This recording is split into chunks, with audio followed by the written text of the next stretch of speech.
on va à la banque, je sors toujours cet exemple dans mes conférences. Quand vous sortez 1000 euros de liquide, le banquier vous dit, mais c'est pour quoi faire?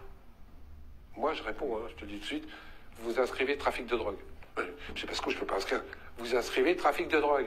Ou alors dites-moi comment ça se fait que je dois, montrez-moi le texte de loi qui dit que je dois dire ce que je dois faire de mon argent. De mon argent. Il paraît, il y a juste une circulaire de banque qui dit qu'il faut qu'on se renseigne pour éviter les trafics de drogue.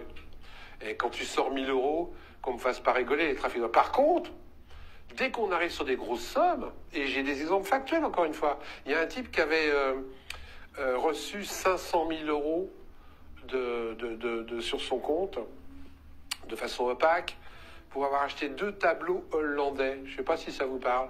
Non. Ça vous parle pas? Non. Oh, les gens n'ont pas de mémoire. Hein. C'était un ministre. Ah oui. Ministre de l'Intérieur. Ouais, je sais plus, il était. Mais donc il avait reçu 500 000 euros pour 2 tableaux. Qu'il a déclaré après, hein. Mais les 500 000 euros, ils étaient arrivés comme ça. Normalement, il aurait dû dire pourquoi faire. Mais lui, on lui a rien demandé. Et pire, c'est que ça a été signalé à Tracfin. Tracfin, c'est l'organisme à qui on doit déclarer quand il y a des mouvements d'argent suspects. Ça a été signalé à Tracfin 5 ans après le dépôt de l'argent sur son compte, parce qu'ils ont su qu'il y a un article qui allait sortir dans France Soir. Donc, pour ce monsieur Guéant, je crois qu'il s'appelle. C'est ça. Hein, c'est ça, de mémoire. 5 ans, on lui demande rien, sauf quand ça va savoir. Et toi, tu sors 1000 euros en liquide, on exige de savoir pourquoi. Inscrivez le trafic de drogue. Parce qu'il n'y a aucun texte de loi qui te dit que tu dois dire ce que tu fais de ton argent quand on demande. C'est-à-dire qu'on a la corruption, avec en plus la société de contrôle pour le petit. Mais exactement. Et les lois sont complètement folles. Personne ne se rappelle de cette loi qui est sortie il n'y a pas longtemps, suite à l'affaire de Jérôme Kerviel. Salut Jérôme, je te salue. Aujourd'hui, si une banque fait un déficit, et qu'on ne me dise pas que c'est pas possible, on est tout prêt. Ouais, ça va arriver. Hein, rappelez-vous la Grèce, rappelez-vous le Liban, mon fils rentre du Liban, un de mes fils rentre du Liban, là-bas c'est encore très très chaud. Eh ben, ils ont le droit de venir taper dans ton compte à toi, jusqu'à hauteur de 100 000 euros. Par contre, si la banque fait des bénéfices, ce qui arrive, ça va pas dans la poche des clients, ça va dans la poche des actionnaires. Je voudrais qu'on m'explique. Eh bien, ça, c'est les lois qui sont en train de passer. Tout à l'heure, tu parlais de la loi qu'ils ont sortie il n'y a pas longtemps, dont j'ai parlé il n'y a pas longtemps. La loi, j'imagine, sur les entreprises. Et entre autres. Sur la propriété des entreprises. Mais oui, mais... Celle-là, pour le coup, personne n'en a parlé. Mais non, mais on n'avait pas parlé de celle d'avant, on n'avait pas le droit de savoir les avocats d'honoraires, les honoraires d'avocats. Quand quelqu'un est un élu, s'il prend un avocat, on n'a pas le droit de savoir le nom des honoraires, le nom de la personne qui verse de l'argent. Cette loi-là a été faite pour Madame Dati. Pourquoi? Qu'est-ce qui s'est passé avec Mme Dati? Mme Dati, en ce moment, elle est mise en examen pour un petit peu avoir touché des sous dans je sais plus quelle grosse boîte. Déjà du Qatar, je crois. Ouais, il y a du Qatar, et puis il y a aussi un type qui était en prison, qui s'est évadé dans une malle. Et qui allait au Liban. Ouais, au Liban, tiens, peut-être que ton fils l'a vu, peut-être. Qui allait au Liban. Et qui était PDG de Renault. Elle a touché quand même des sous de tous ces gens-là, ouais. Elle est mise en examen, et ben, grâce à cette loi qui vient de passer, maintenant on ne pourra plus savoir qui sont les personnes qui versent du pognon en tant qu'honoraire à des avocats qui sont en même temps élus. Génial, ça personne n'en a parlé. Ça devient de plus en plus dur maintenant pour des journalistes, à un certain niveau, de faire de l'investigation. Je ne vous parle même pas des procès Bayon. Osez attaquer M. Bolloré, mais vous êtes mort. Il y a deux copains journalistes qui ont fait ça. Bolloré a fait un procès qu'il va perdre. Il va le perdre dans 10 ans. On demande 500 millions de dommages et intérêts, c'est du journaliste. Il va perdre. Mais pendant 5 ou 6 ans, les 2 journalistes, ils sont obligés de faire des mémoires, ils sont obligés de se rendre dans les procès, ils sont obligés de prendre un avocat, etc. Ça s'appelle des procès Bayon. Le nombre de petites boîtes Internet comme la vôtre, qui faisaient de l'information indépendante. J'en vois plein qui sont en train de se faire fermer. On leur fait un petit procès. La nana qui a dénoncé la honte en Bretagne, la honte du lisier des cochons, etc. Mais ils nous font vendre la maison de sa grand-mère. Et les lois vont dans leur sens. Parce que la justice, justement... Quelle justice? Mais justement, est-ce qu'il y a une justice? Mais est-ce qu'on peut dire aujourd'hui encore, j'ai confiance dans la justice de mon pays? Mais comment on peut dire? Alors, il y a encore des juges honnêtes, hein, qu'on soit d'accord, tout le monde n'est pas à mettre dans le même paquet, et je le dis toujours souvent, écoutez bien, tous les élus sont pas pourris, d'accord?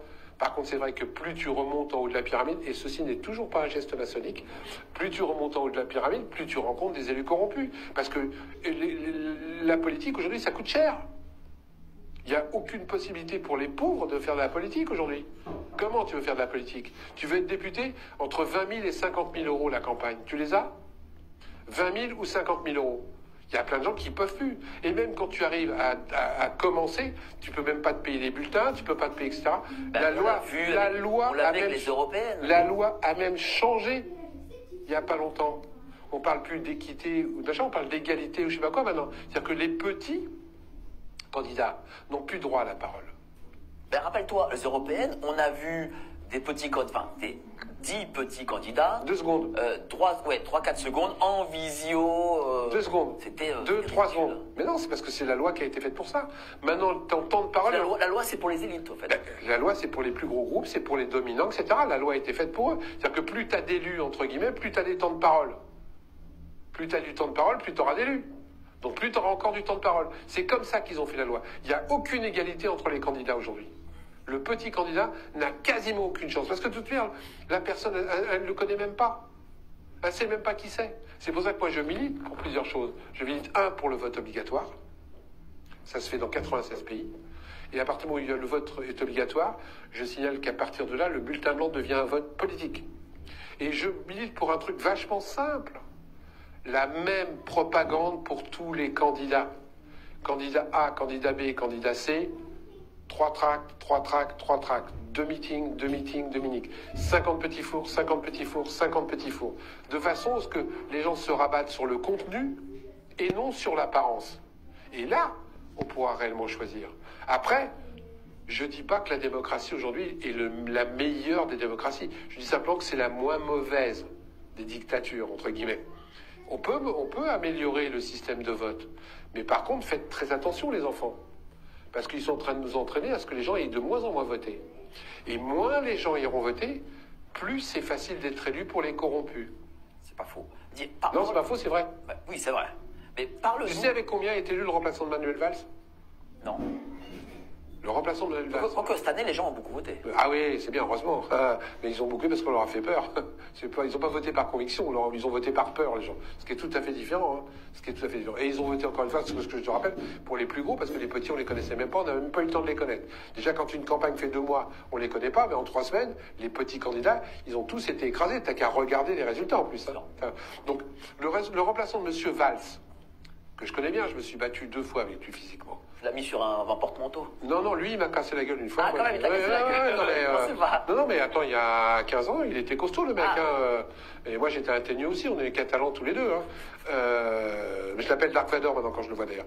Le remplaçant de M. Valls, M. Choua, a été élu avec 0,9 électeurs sur 10. 0,9 électeurs sur moins de 1 électeur sur 10. Le remplaçant de M. Dassault, je prends toujours ces exemples-là parce que c'est des gens qui parlent aux gens. Vous vous rappelez de Serge Dassault? Oui. Paix à son âme. Qui est mort, et je crois que c'est le fils... Oui, enfin, c'est le fils et petit-fils. Je sais plus, enfin, en tout cas, un membre de sa famille. C'est des fiefs, hein, maintenant. C'est des fiefs. Et bien, le remplaçant de Serge Dassault a été élu au conseil départemental avec 0,6 électeurs sur 10. Un peu plus d'un demi-électeur sur 10. C'est ça la démocratie aujourd'hui. Et c'est ça qui arrange les gens. Parce que être élu avec un électeur sur 10, ça devient de plus en plus facile quand tu as du pognon. C'est vrai. Mais dis-moi, parle-nous de cette nouvelle loi. On en a parlé brièvement, il y a 5-10 minutes. Celle qui a été promulguée sur les affaires, sur ces entreprises, sur le secret des affaires. Ah bon, alors, parce que celle-là, pour le coup... Elle est très importante. Mais ils sont toutes importantes. Le secret des affaires, c'est une vraie honte, cette loi-là. On se sert du secret des affaires. Par exemple, je veux savoir qu'est-ce que je suis en train de manger. Parce que ce truc-là, je voudrais au moins connaître la composition de ce que je mange. Et bien, avec le secret des affaires, le mec peut te dire, mais non, attendez, secret des affaires, je n'ai pas à vous dire les produits toxiques que j'ai mis dans ce que vous êtes en train de manger. Ça, c'est la loi aujourd'hui. Je veux connaître, maintenant, je suis un journaliste d'investigation, je veux savoir qui est derrière une entreprise. Qui paye? Qui est l'actionnaire? Les ramifications? Eh bien, avec les lois qui sont en train de passer, parce que c'est pas la première, hein, il y en a eu d'autres.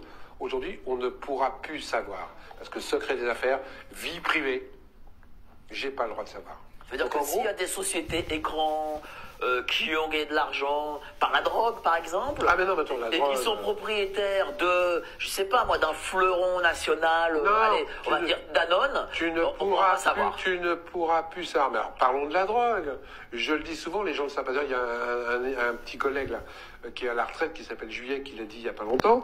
Moi, ça fait déjà 2-3 ans que je le dis. Les gens ne le savent pas. Tu sais ce que c'est que le produit intérieur brut? Oui. C'est important, hein? Oui. Le produit intérieur brut, c'est paru tous les ans, ça permet de connaître le pouls de la France. Eh bien, depuis le 1er janvier 2018, ça fait déjà... Ça fait longtemps, ça fait 6 ans. Le produit de la drogue en France est incorporé au PIB. La drogue, la prostitution? Non. Ah, pas encore. Non, la prostitution, c'est pour plus tard. Ah ouais, voilà.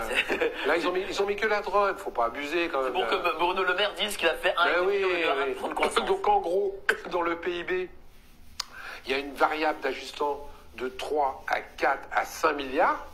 On ne sait pas comment ils l'ont calculé, hein. On ne sait pas. Qui sert dans le produit intérieur brut français. Chapeau les enfants. Chapeau les enfants. Moi, je dis maintenant à tous les dealers qui se font gauler, demandez à votre avocat de prêcher les circonstances atténuantes, car que ces dealers-là travaillent pour le bien-être de la France. C'est vrai. Ils permettent au PIB, de donner des chiffres à peu près convenables. Ils permettent de donner des chiffres intéressants dans le PIB français tous les ans. Donc c'est plus une circonstance. Faut arrêter, quoi. Faut arrêter. Et c'est pareil pour les élus.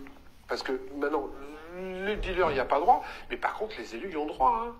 Moi, je constate bêtement que tous les élus qui sont condamnés en ce moment, et Anticor, on en voit quelques-uns quand même, et il y en a plein, c'est pas des circonstances aggravantes, c'est des circonstances atténuantes. Quand vous voyez